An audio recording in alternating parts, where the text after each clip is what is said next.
Okay, so good evening or morning, wherever from around the globe that you are joining us tonight. Welcome to the Research Lounge. This is a discovery event for demystifying multi-organ fibrosis. So thank you again for giving your time to join us this evening. I'll start by introducing myself. So my name is Kate Frost, and I'm the Head of Patient Public Involvement and Engagement at Nottingham University Hospitals for Research and Innovation. I'll also give a bit of background to the Research Lounge. It's a series of events that was born from our patient and public contributors that aims to bring together patients, the public carers, our research and clinical teams to have conversations around topics of interest. And with that in mind, we are going to be discussing a research project that is looking about how scarring affects different types of organs in the body and helps to understand how these diseases together, understanding these diseases together could help. So we have been joined by the research team for Demystify. I'll go over the agenda briefly with you now as well. So we'll start the session by having a project overview from Professor Gisli Jenkins, who is Professor in Thoracic Medicine at Imperial College London, and also Hilary Longhurst, who is Medical Advisor for the charity DC Action. And jointly they'll be introducing the Demystify project and an overview of multi-organ fibrosis. After that, there will be plenty of time for questions. So my mantra at all of these events is that no question is a silly question. This is a safe space. If you're thinking it, guaranteed that someone else in the room is also thinking it. So please do come with questions. You can either raise your hand by using the tab at the bottom of your screen, and I'll come round and ask you to verbally give your question, or if you prefer, you can use the chat box on the right and you can write your question, and I'll come to those in order after the presentations. The second part of tonight's event, we're going to have a session looking at patient stories, so people who have experienced and are living with a fibrotic condition, so with scarring. And we're going to hear from Wendy Adams, who is a research manager at Action Public Fibrosis, and we've kindly been joined by Diabetes UK patient rep James Harris, who's going to be sharing his story as well with us today this evening. So that's almost enough from me. General housekeeping, as I've mentioned, ask questions to your heart's content. That's what we're here for today. And also, we really want to take you on this journey with us. So at the end of the session, I will be giving some updates on how you can keep in touch with us and get involved in the project more. If we could just try and keep on mute while other people are speaking, just to avoid background noise, that would be greatly appreciated. And you can do that by pressing the microphone icon in the bottom left of your screen. So with that in mind, I'll pass over to Professor Gisli Jenkins and Hilary Longhurst for the first part of the session this evening. I'll just get your slides up, Gisli.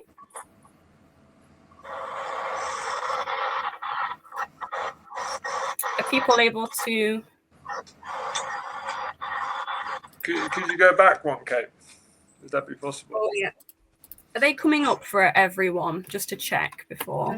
They're not full screen yet. No. Yeah, need to click from beginning. There you go. Yeah, is that okay? Boom. Okay, so I'll start. I'm assuming everyone can see that. Everyone's on mute, so if you can't, I guess it's I won't know. It's all good. So the first thing is just to say what Demystify stands for. So it stands for Defining Mechanisms Shared Across Multi-Organ Fibrosis to Prevent the Development of Long-Term Multimorbidity. And I think that's the key word in there is prevent. And you'll see how we think that will happen as we go on. Next slide, please. So why are we doing this? Well, scarring is not something that a lot of people know about, but it affects every part of the body, and is responsible, when people have calculated this, for about 1/3 of all deaths worldwide through the damage it causes to organs. But it's an insidious process, and it's not often recognized until it's too late to do much about it. So the idea is if we can identify it earlier, we can prevent the damage that it causes. And there are common genetic, biological, environmental, lifestyle, and socioeconomic factors that link scarring across different organs, but they aren't easily recognized or connected through focusing on individual organs. And we see this a lot with patients attending multiple clinic appointments for related diseases across different organs. Next slide, please. So our vision is to identify clusters of multi-organ fibrosis scarring, which have common pathogenic mechanisms that underlie a range of different diseases. And we term this fibrotic multimorbidity.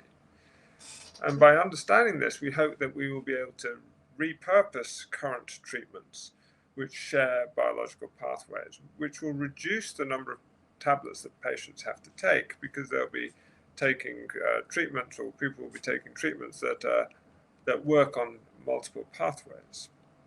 We hope to be able to identify scarring disease earlier so we can prevent the longer term consequences. And therefore we will increase the health span, and this is really important, of people with scarring through a range of risk reduction strategies. Next slide, please. So we're going to identify clusters of multi-organ fibrotic disease, and I'll show you how we might do this. And we're going to use magnetic resonance imaging to develop something we will term a fibrotic multimorbidity score that we will be able to use to determine how much fibrosis someone has in their body. And then we also hope to use genetic determinants of fibrotic multimorbidity to identify risk factors and to evaluate the risk of fibrotic multimorbidity in response to various environmental insults, to inform mechanistic studies and to identify targets to identify drugs that could be repurposed along these mechanistic lines. Next slide, please. So what is the evidence that we actually have fibrotic multimorbidity? So these are figures from our grant application, and they're from two different sources of data. So within the University of Nottingham, we have cohorts of patients who have lung, liver, and kidney fibrosis. And when we looked at these cohorts to see how many of these patients had fibrosis only affecting the organ that they were recruited to that study for, we were quite surprised. So in the profile study, which is a study of lung fibrosis, only 37% had fibrosis only in the lung. And when we looked at other organs, particularly liver and kidney, we could see that a large number of people had more than one organ involved. And a small number of people actually had 4 organs involved with fibrosis. And similarly with the liver fibrosis cohorts, the minority of patients had single organ liver fibrosis. And you can see here a large number of patients had other organ involvement. Chronic kidney disease or renal fibrosis, there was slightly more people with single organ fibrosis, but again, almost half of patients had more than one organ involved. So this was using our own cohorts that we'd collected locally. We also looked at UK Biobank and looked at the various codes that had listed fibrosis within them, and then saw how many people had multiple codes. And actually, you can see that within UK Biobank, which was a cohort study of all people between the ages of 40 and 60, so not just people with disease, you can see that there are a large number of people who have more than a single organ involved with fibrosis. So it does appear that fibrotic multimorbidity is a thing. Next slide, please. So what's the best way to look for it? Now, we were absolutely astonished when we saw these data, and these data were looking at MRI scans of patients with liver fibrosis. So in patients with liver fibrosis, a small number of them have biochemical evidence of chronic kidney disease, renal scarring. But when we looked at the MR scans of their kidneys, you can see that 60% of patients had evidence of fibrosis on an MR scan. And 23% almost had severe fibrosis or moderate fibrosis on their MR scan. So using MR, you can detect fibrosis in organs much sooner than if we rely on our current available tools for identifying fibrosis. Next slide, please. So what we hope to do is through a number of different work packages. Work package 1 will look at MR of the whole body. Work package 2 will look at genetic epidemiology. And work package 3 will look at specific cohorts, the cohorts that I described, looking at lung, liver, and kidney, and where we can access other cohorts, we will invite people to join the consortium to integrate all these data to identify risk factors and imaging modalities to detect early fibrosis. Next slide, please. And I'm going to give you 3 examples of the work that we've done so far. So this is something called a brain-wide association study. So it's a very simple technique.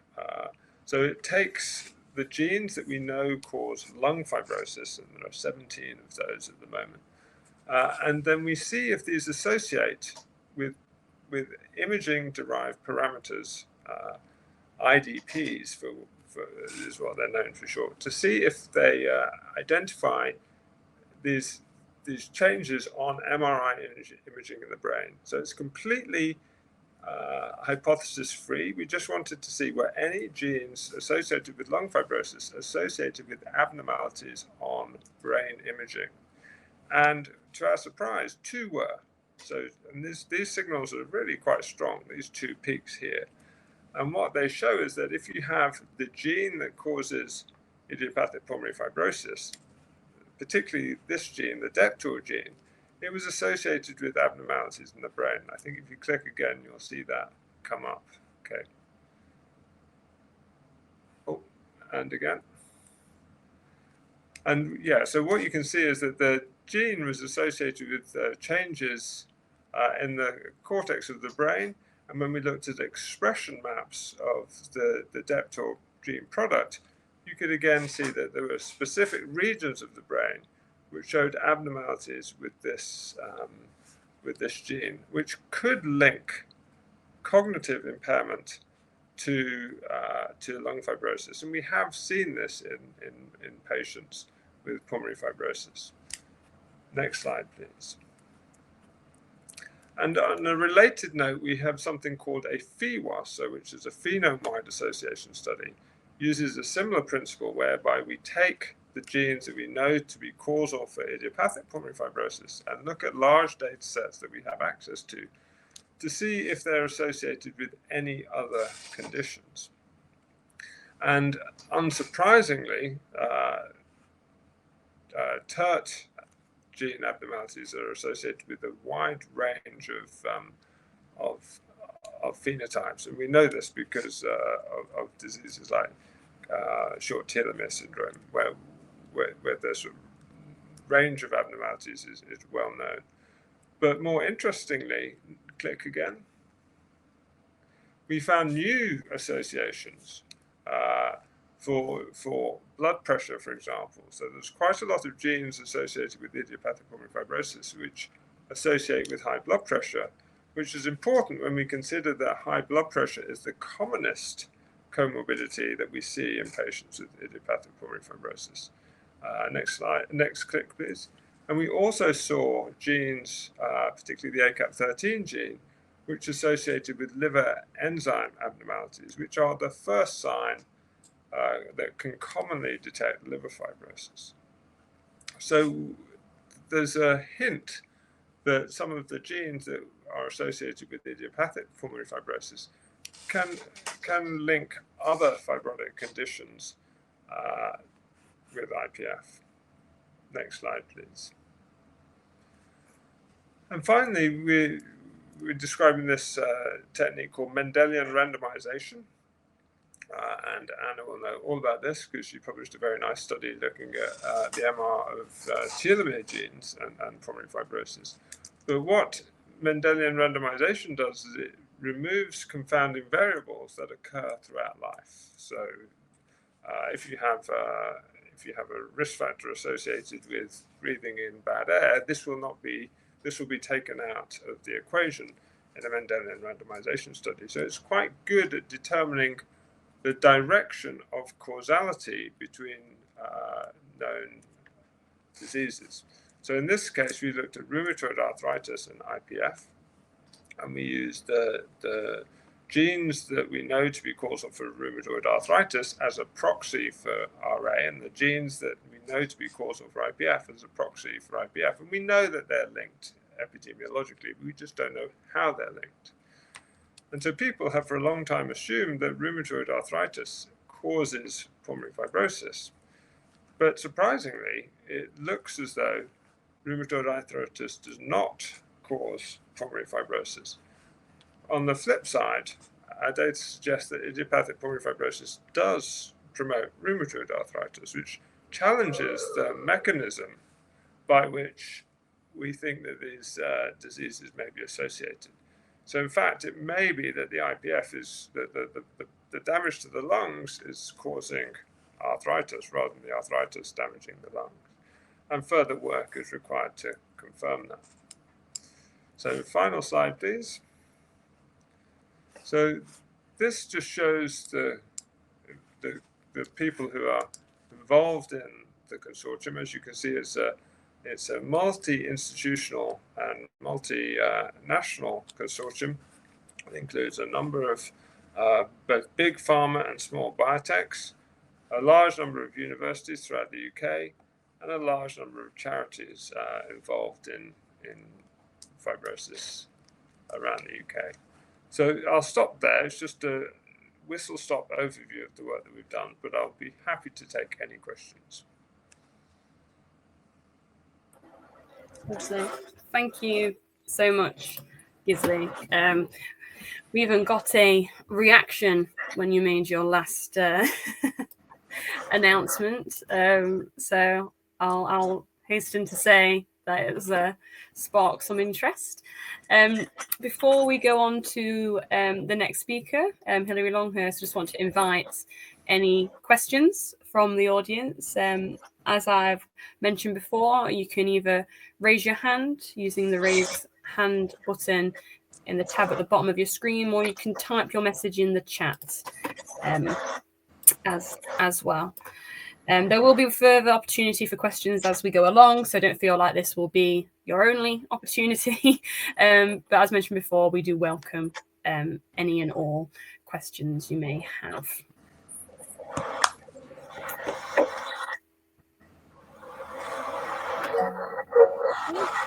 Yes, Hilary.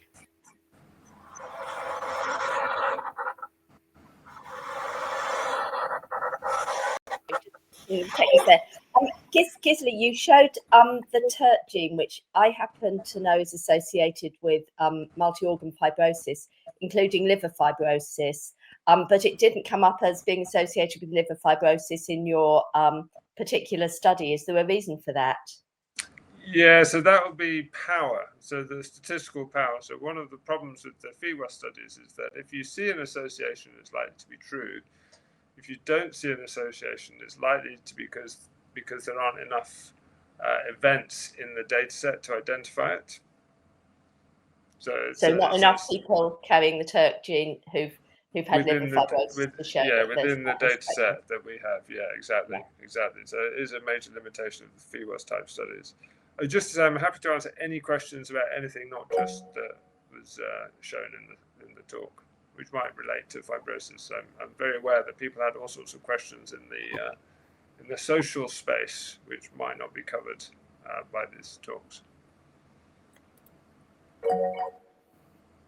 Oh, yes, we've had a few hands go up now. So I think, Louise, would you like to come in?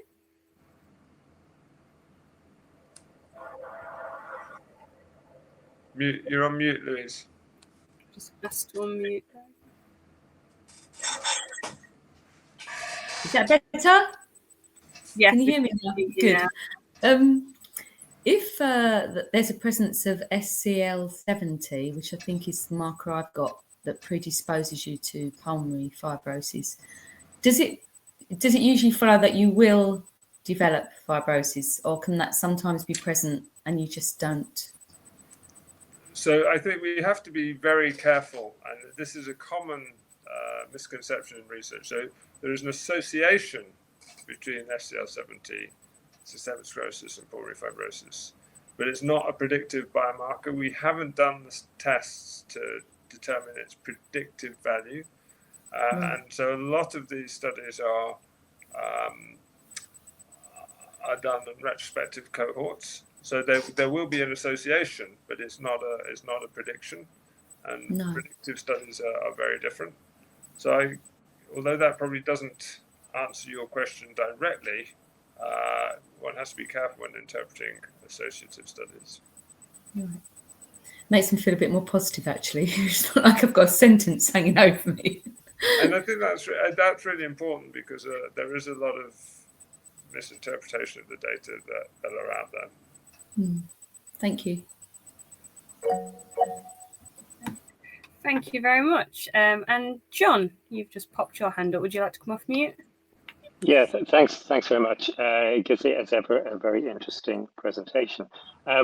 Is there also going to be, or is there in part of the study, looking at a gender age bias, particularly across the different organs? If there's, fibrosis shows up perhaps earlier in some organs than others, and if there's some kind of connection there in the mechanism.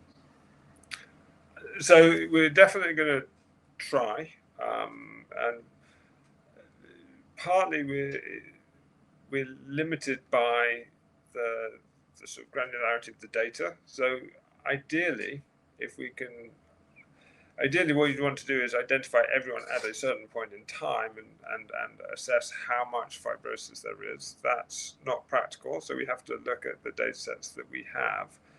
The trouble is identifying when the earliest lesion is.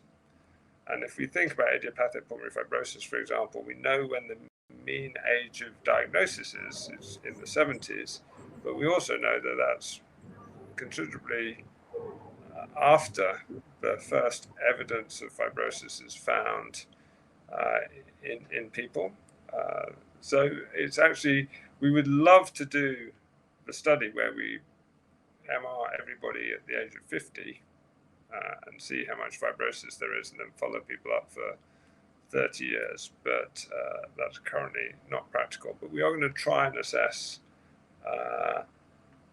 age of onset. But it is challenging because of the way that people are diagnosed. They don't normally get diagnosed until symptoms are apparent. Although screening studies may change that to some extent with CT screening. And the gender effects are fascinating. What we know is that in idiopathic pulmonary fibrosis, there is a male to female bias of 3-to-1 over. But if we look at familial pulmonary fibrosis, it doesn't exist at all. It's 1-to-1. So that raises two interesting questions. One is there a biological difference between genetic pulmonary fibrosis and sporadic pulmonary fibrosis? Or is there gender bias in diagnosis? And the paper was published by Kerry a while ago, showing that actually there is gender bias, and that's if you expect something to happen more commonly in a man, you're going to look more commonly in a man, and you're going to find it more commonly in a man. So it's fascinating. Yeah, brilliant. Thanks so much for your question, John, and for yourself, Gisli. Yes, we have just had another hang up. Is it Vivian? Oh, yep. And then just conscious of time, so then we're going to move on to the next presentation, but there will be more opportunity for questions. Yeah. So Vivian, would you like to come in and ask your question? Sorry. Hi, can you hear me? Yes, I can hear you. Hi, sorry, I can't get my camera to work, but not to worry. Yeah, this whole kind of fibrosis thing, it's very interesting. I mean, I'm type 1 diabetic. I had COVID quite badly back in March 2020. And and I subsequently keep getting chest infections. So my GP arranged for me to have a chest X-ray, and that has shown several parogymal scars. Now, is that because I'm type 1 diabetic? Is that because I've had COVID? Or has COVID kind of brought on some fibrosis due to my diabetes? So those are great questions. So the parenchymal scars are common. We've got a paper in review at the moment. Hopefully we will hear very soon. But our estimates of patients who've been hospitalized with COVID, it's about 8% of people hospitalized will have residual parenchymal scarring in the at least for the year afterwards, and it takes a while to resolve. We know so 2.5 years ago. Yeah, so and we don't know, unfortunately, because COVID is a completely new disease.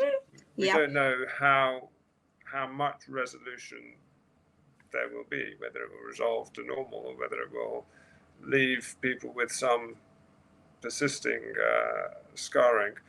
And then what happens to that scarring in the longer term, unfortunately, at the moment, is unknown. Okay. But we do know that diabetes is a risk factor for scarring. Yes. So the interaction between diabetes and COVID is unlikely to be a good one, unfortunately. But I'm still here, but well, that's. I mean, the trouble is with COVID, we just don't know yet, and that's the big problem. Which is why we need to collect the data and find out, because it's quite likely that most of it will resolve, but until we've measured it resolving, we don't know. So is that something in the data that you're collecting that you're looking at, or? So we do work with FOSP COVID. They are involved. So myself and a number of people involved in Demystify are also involved in FOSP COVID, which is a study which is specifically looking at the consequences of hospitalization with COVID. So although it's not an aim particularly of Demystify, it's definitely something that we're working on and we're linking very closely on. Okay, thank you very much. Lovely. Thanks so much for sharing as well, Vivian. Right, so in the interest of time, and I can see that there's been some comments in the chat. So Gisli, I wonder if perhaps you can answer those as we go into Hilary Longhurst's presentation, who, as I mentioned, is a medical advisor for DC Action, a charity. So Hilary, I believe you are sharing your own screen. Is that right? Okay, I'm just going to see if I can get this to work. Is there a share screen? Yeah, so at the bottom pane, there's a share screen. Is that the share screen?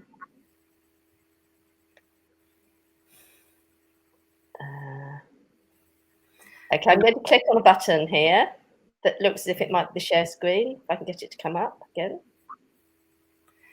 Yeah, it's just a tab at the bottom. There's a share screen button, and then you can share your entire screen. Might be better to screen share on this platform. Okay. Entire screen. Share. We all with bated breath. This is the moment. Sorry about this.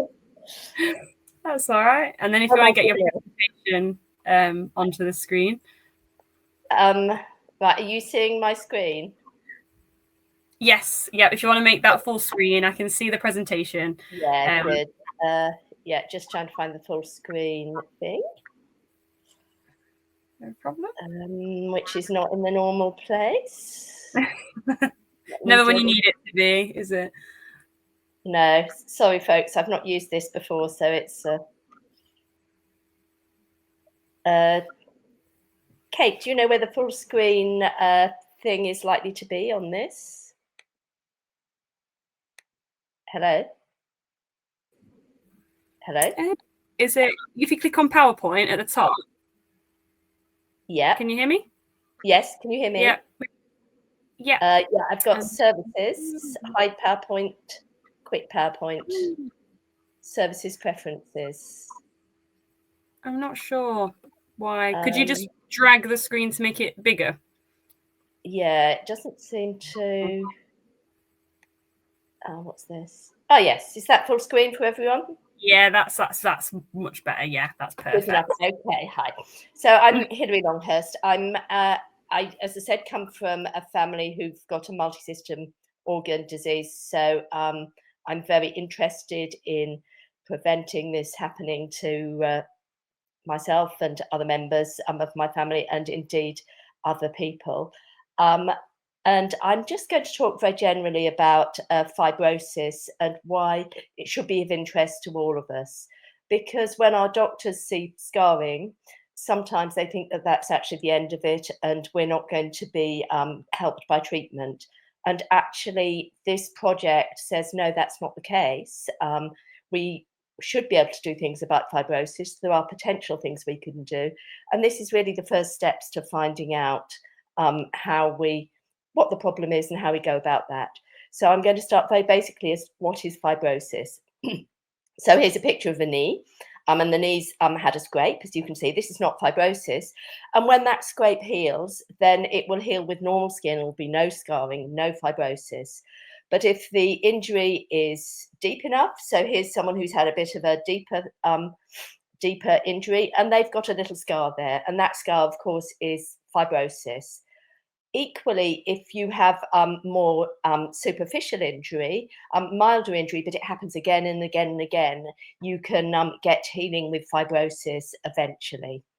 Now, interestingly, and something that says something very important to me is if you actually operate on a fetus in a womb, which is sometimes possible and necessary nowadays, that fetus will heal without any fibrosis at all. So this says to me it is possible to actually overcome fibrosis. We just don't know how yet. So this is a section of the skin, normal skin. There's the top here is the sort of outside of the skin, the horny layer, and this is the submucosa, so the underneath part of the skin. And the skin has collagen in it, which is this pink stuff. Just ignore the arrows, they're just showing some little blood cells in the skin there. So the collagen is the pink stuff and it's necessary to support the skin. But when the skin heals with fibrosis, you can see there's a lot more of this pink stuff, which is scarring. So scarring is excess laying down of collagen, in this case, under the skin. But of course, you can get fibrosis or scarring in any part of the body. And when it does, it interferes with the normal function. So looking on the left here, you can see a section of a heart. This is the muscle of the ventricle, the main part of the heart that pumps the blood around the body. This one pumps the blood around the lungs. And you can see that this person has actually had a heart attack. And that bit of the heart, instead of healing with muscle, has healed with scarring. And this bit of the heart, although it functions to an extent, it holds the blood within the ventricle here, it clearly isn't going to participate in any pumping blood around the body. So that person's heart function will be slightly reduced from what it was before. And you can see here on the right, this is a blood vessel. So this pink thing is a blood vessel. And this blood vessel is completely filled up with collagen type tissue, and this is a huge big scar or fibrosis inside a blood vessel, and this person's got a condition called scleroderma, which we've already heard about. And again, you can see in the liver, if you have an injury to your liver, it will heal incredibly well, like the skin, within a few days. You can cut out half your liver and it would regenerate within a week or so. But if you constantly injure it, so if you drink too much alcohol or if you've got chronic hepatitis infection, you eventually get fibrosis. And if you can't cure that infection or you don't stop drinking, it progresses to cirrhosis, which is irreversible and can cause other consequences, even cancer. And if you look at these CT scans here in the middle, this is a CT scan of the lungs. Here's the spine. These black things are the lungs. This white blob in the middle is the heart. So this is a section of someone lying on their back, looking at their lungs. And these lungs look reasonably okay. The streaky bits are blood vessels and airways. But if you look at section B down the bottom here, you can see at the bottom, there's all this messy white stuff. This is fibrosis or scarring. And you can imagine that this person's oxygen and carbon dioxide do not diffuse in those areas of the lungs across into the blood and then back into the lungs in quite the way that they should. And equally, fibrosis doesn't just occur in one organ. We know, we've already heard that if it occurs in one organ, it can occur in multiple organs. These are some conditions, both common and rare, where we typically have problems with fibrosis in multiple organs. So we don't often see rheumatoid disease like this now, because actually we know how to stop it at an earlier stage of the disease.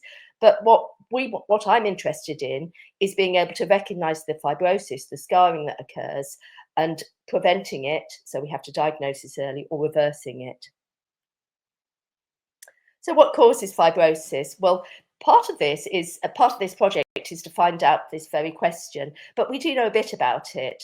And if we look on the right here, this is a kidney under a microscope, a section of a kidney, and there's a blob here. This is the glomerulus. I don't know if you can just see this little collection of cells, and this is where the blood is filtered and liquid moves out into the kidney and will then be excreted as urine. And this is a nice, normal looking pale pink kidney.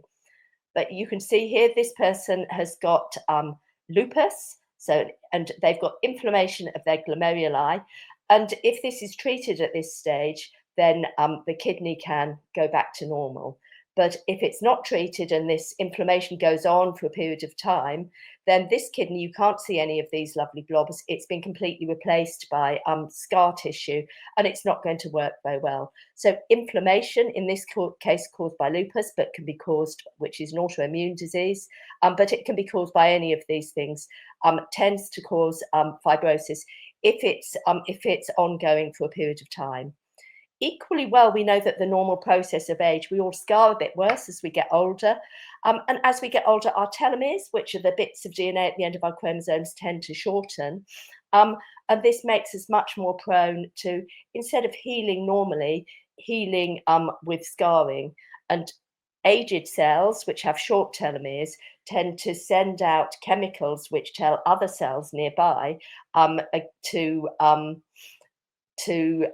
behave in a senescent or aged way, and themselves to be more prone to scarring. So what are we going to do in Demystify? Well, I think Gisli's already said, firstly, we need to find out what the problem is. We don't know what the extent of fibrosis is, except we know that it affects all of us. And we're going to do this with MRI scanning, with volunteers and with organs. So people who've had transplants of liver or lungs, we can scan the liver or lungs that have come out, and we can actually work out what they look like on an MRI scan, which is particularly set to detect scar tissue everywhere. And then the second bit of the project, we're going to look, we have big data. So we have the National Health Service. When I go to my doctor because of my cholesterol or because I'm feeling a bit stressed, that will generate a code. So they will know that a woman somewhere in London, not in New Zealand, but somewhere in London, has gone to their doctor, a woman of a certain age, and has had a problem with blood pressure. And they'll know that that woman also has a problem with stress or with whatever else I've gone to the doctor for. We've got big volunteer biobanks. So we've got 500,000 people who volunteered 15 years ago now to have some very detailed studies done of their normal health and functioning. And these people are being followed up. So they're a hugely helpful resource for us. And then we've got volunteers for people who are on disease registers. So people who've got particular kidney diseases, particularly lung diseases, particular liver diseases. And we can look at them and we can map back to the general UK, and we can begin to build up a picture of what the problem is. And that's the first stage to working out why it happens and what we can do to prevent it or to treat it if it happens. So just looking at the aging process, so we're born, we live, we're healthy, and we die. That happens to absolutely all of us. But just before we die, most people go through a period of decline. And my aim as a doctor and my aim as a human being is to make sure that that period of ill health and decline before people die comes as late as possible. We all want to have a nice long life, but also is as short as possible to prolong the period of healthy life. And this really is what this project is about, because when you see many of the conditions which we know are associated with fibrosis, they tend to cluster in the older age. So what we want to do is to prevent and to anticipate and prevent them. We do know a bit about how we do this, and most of it is lifestyle. But we human beings, we find it very difficult to exercise, to stay thin, not to eat and drink bad things. So I'm hoping that this study will tell us more about that, but will also give us some help with maybe medications to stay healthy. And if we've got a particular condition, to anticipate and prevent what might happen there. And the talk about possible pulmonary fibrosis and being at risk and how to stop that is something that's very, very close to my heart. So in summary, fibrosis affects us all. It's more common with age. It hinders body function and causes organs to fail. And it probably affects more than one organ. It's just that one part becomes critical at any one time. I think that fibrosis is reversible. We just need to know how to do it. And I think it's preventable. So that's what this study's about. And the last thing to say is that actually we as patients have all sorts of frustrations, and we know that there's a better way that we can do these things. And I want everyone here to chip in and to let our scientists and our doctors know what we need and how the research should be done so that we can participate and so that it can address our needs in a really effective way. So I'm very, very excited about this study, and I hope you are too. Thank you. Wow. Thank you very much, Hilary. It's a round of applause there. That an inspiring and fascinating presentation there. So thank you so much for joining us this morning where you are, very early in the morning in New Zealand. So greatly appreciated. I'd like to invite now anyone who has any further questions. As before, after Prof. Gisli Jenkins' presentation, if you'd like to either raise your hand and come in or pop your questions in the chat, then please do. I would also like to say we're running a few minutes over schedule, but I want to make sure that everyone has the opportunity and they're allotted time to speak. So it may be that we go 5 or 10 minutes over the planned time this evening. If you have to leave, then that is absolutely fine, and we are recording the session this evening, so you can always watch back anything if you were to miss that. So has anyone got any questions for Hilary? And don't feel like you can answer them, put them in the chat if you miss this opportunity. We're happy to answer questions on an ongoing basis. So anyone? I think you've inspired everyone into silence. Hilary. Okay, well, no problem at all. And thank you so much again, Hilary, for a fantastic presentation. Okay, now we're going to move on to the next part in the agenda. And that is, we thought to bring this project and the theme to life, we thought it'd be fantastic to hear some patient stories, so some narrative about people living with fibrotic conditions, multi-organ fibrosis, and to hear from them in their words.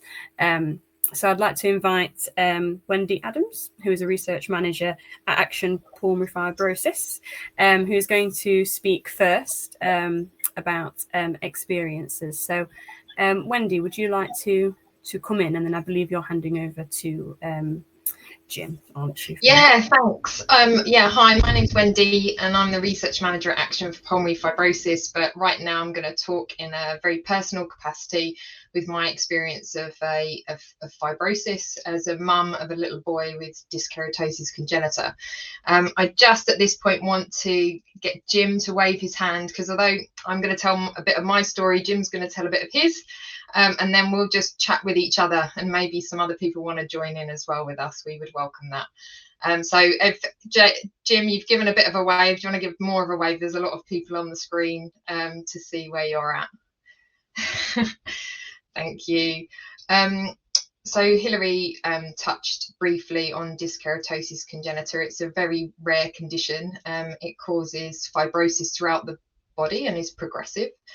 It's very rare compared to Jim will be talking about diabetes, and there's lots of other fibrotic conditions that are much more common. And some, I know in the room today there are patients, also clinicians and researchers, so some of what I might say will resonate with you and other bits won't. And I think it's important also for me to say that how I feel now is not how I felt a couple of years ago. And I'm talking very personally from my experience. So when I was 12 weeks pregnant, I had a scan and they were like, "Woo, you've got twins," which I didn't know. And then they said one of them's really tiny. And from that point forward, we didn't know how long we'd have with our little boy, and our lives have continued like that. So they spent some time in intensive care. And then we had a long period of time with our little boy where we're like, oh, failure to thrive. Maybe he's got reflux. Oh, there's nothing wrong, with something wrong. New mum. Well, that's an interesting mark on his body. Oh, it's probably nothing, or it's something. I'll have some antibiotics. Oh, it's upper respiratory. And then when he was about 14 months old, I couldn't wake him from a nap. And he was really poorly. Sorry.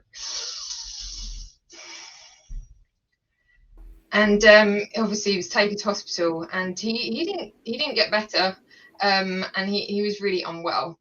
And at this point we had a referral to Great Ormond Street, and a very special human being saw him sedated for a few minutes and said he needs to go to genetics, he needs to go to immunology, he needs to go to respiratory.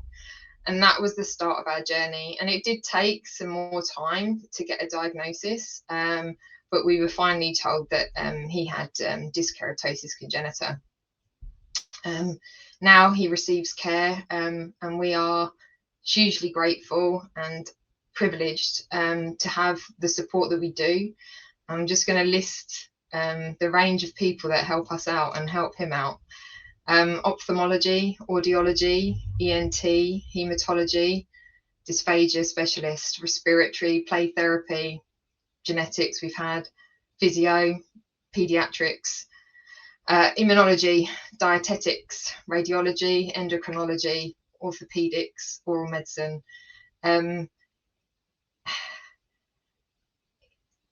Dyskeratosis congenita is often described as a life-limiting diagnosis.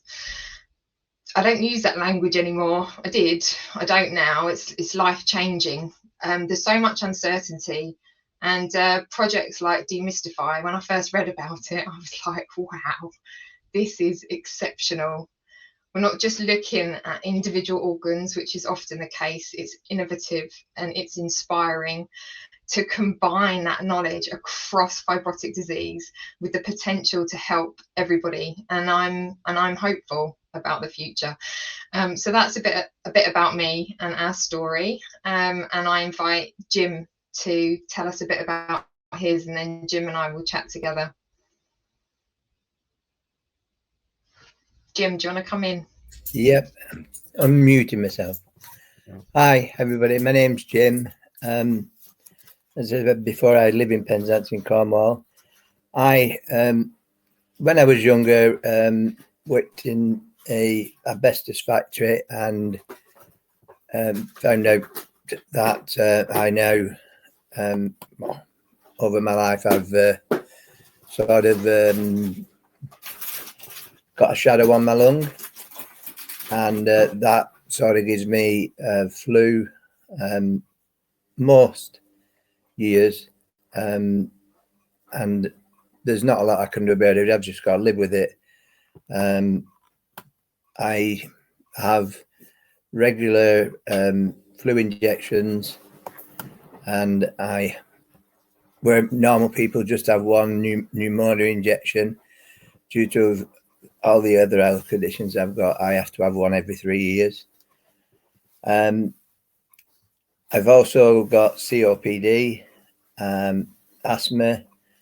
I've had 3 heart attacks, and I'm now suffering from arterial fibrillation. I'm type 2 diabetic, but I'm in remission due to I had bariatric surgery, and I still have some diabetic issues, even though I don't take any medicine whatsoever. I don't inject myself anymore. For diabetes, I still have like diabetic foot neuropathy, which has progressed into my hands. I found out last year I had 3rd level kidney damage. I have non-alcoholic cirrhosis of the liver, and all of this started sort of in 2003 when I had a heart attack, and while I'm in the A&E and on the table in recovery, I was talking a little bit of gobbledygook, and the consultant said, has anybody checked in for diabetes? And they said no. They checked me for diabetes and found out I was having a hyper, and hyper, I can't remember which way around it is. So they proceeded to put a cannula in one arm for my heart, and a cannula in the other arm to give me glucose. So yeah, last year I went into hospital with the third level kidney damage, and was told while I was in the renal ward that unfortunately I couldn't have dialysis due to all the other health issues I've got. Also, they proceeded to tell me I had anywhere between 3 days and 3 weeks to live. So I effectively said, there's no way I'm staying in the hospital. If I'm going to die, I'm going to die at home, around my family, etc.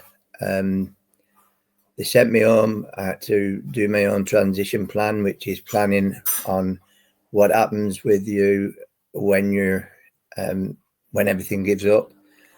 On my medical records, it says do not resuscitate, because they effectively told me if I am resuscitated, I'll probably end up on a ventilator for the rest of my life, which is not much fun, I wouldn't think. And I have every week a community matron is involved with my care, because I'm still on palliative care, and I will be till whatever happens. So yeah, my life is just going to the hospital, going to the doctors, going to have bloods taken, then having a chat every week about all my results. My kidney level went down to 7 from 70, which is, very, very dangerous. And currently at the moment, it's working its way back up after getting sepsis about 2 months ago. So yeah, life's a little bit bad. So yeah, that's a little bit about me. So yeah, thanks, Jim. No problem. For sharing your story too. And I think for both of us, there's lots of lists of people that are involved in care. Oh yes. And coordinating that. So fibrosis does have quite an impact on day-to-day and interacting across multiple professionals. Mm-hmm. Yeah, You need a TA. just last week I went to, because I've had something called Charcot, which again is linked to diabetes, and your bones in your foot crumble and go into one solid mass. So I've got 3 pins in my foot and 1 going up my ankle. So my ankle is like fused. And I fell over, and apparently the screws have cracked the bone. And I went to see, I thought was just one doctor. And I went into the room and there were 6 doctors in there. And it was a multidisciplinary team who, look at the whole picture, not just diabetes, the foot care, everything. And I was told I couldn't have an operation due to all my health conditions. And literally, if they did operate, they could do it. By epidural, but they couldn't guarantee I wouldn't get an infection because I've no immune system. And all these issues are just one after the other. I mean, it does get you down, but I've got this outlook in life that I just carry on and do everything as I did before, and as I say, I'm involved with Diabetes UK with the research group, and also sit on the council for people with type 2 diabetes. And I also am involved with a group in Exeter called PEG, which is like about 32 patients, all with different ailments. And we get involved with researchers and help them to write funding packages and stuff like that from the patient's view. We say, you should really put this in or take that out because we don't understand it. And and it's got to be, when the people look at researchers putting in for funding, a lot of patients do look at them to actually score them and say yes, they get the funding, or no, they don't. So we feel working with the researchers benefits everybody in the long run. Yeah, absolutely. And that's what I love about this project, and today the opportunity for more people to get involved, people affected by fibrosis. And I think that's something that Kate is going to talk about opportunities to get involved with the project, and raising awareness and engagement in it. It's just inspiring to know this work is being carried out, but if there's any way that we can use our voice and experience to strengthen the work that's happening and the impact of that going forward. Mm-hmm. Brilliant. Thank you so much, Wendy and Jim. And I think I just want to echo some of the comments that Louise and Marion have put in the chat. Sorry, Jim. Yeah. Sorry? Oh, I thought you said... No. No, sorry. My mistake. Sorry. But I just want to echo that it is a very brave thing to do, to speak about your experience in front of an audience. It's so brave, and Louise has also said you're an inspiration. And Marion, thank you both for sharing your stories. So I cannot say how much we appreciate you being here tonight, sharing those stories, which really do bring Demystify project and the importance of looking at fibrosis across multiple organs and how understanding that will hopefully bring benefits. So it's really brought that to life. So I just want to thank you again for that. And I can see there's more. Yeah, we've got applause and more comments coming through on the chat. So I think it's so important to bring it back to that. We have gone a little bit over time, but as I mentioned, I wanted to make sure we gave everyone the full opportunity to say everything they wanted to. So Wendy and Jim, is there anything else that you would like to share, or any other final comments you'd like to make before I wrap the session up this evening? I mean, there's just one thing from me. If you feel that you're not well, don't be frightened of asking your doctor to take bloods, because you can find a lot out from taking bloods. I'm fascinated with all these, letters they give me, say, one of them CIP. I didn't know what that is. I still don't know what it is, but it's something to do with kidneys making more red blood cells.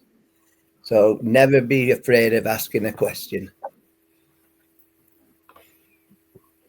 Yeah, and very powerful statement to end on there, Jim. Thank you. Anything further from yourself, Wendy, before I wrap up? No, not at all. Not at all. Thanks. No, thank you both so much. Again, more comments coming in on the chat. So, okay, so thank you so much for everyone who, given your free time this evening, should join us tonight. We hope you've enjoyed it. But as Wendy has referred to, we are at the beginning of our journey with this study, and we'd like you all to come on the journey with us, basically. So I invite you, open invitation, to continue to get involved with us and have your say as we progress, and we hopefully find out a lot more about multi-organ fibrosis. So I will be sending an email out to everyone who's registered for this event, and it'll have a number of opportunities for you to get involved. And one of them is that we are hoping to turn, so this is the first in a series of events, so we'll be inviting you to further events to learn more, and as we learn more, sharing that with you.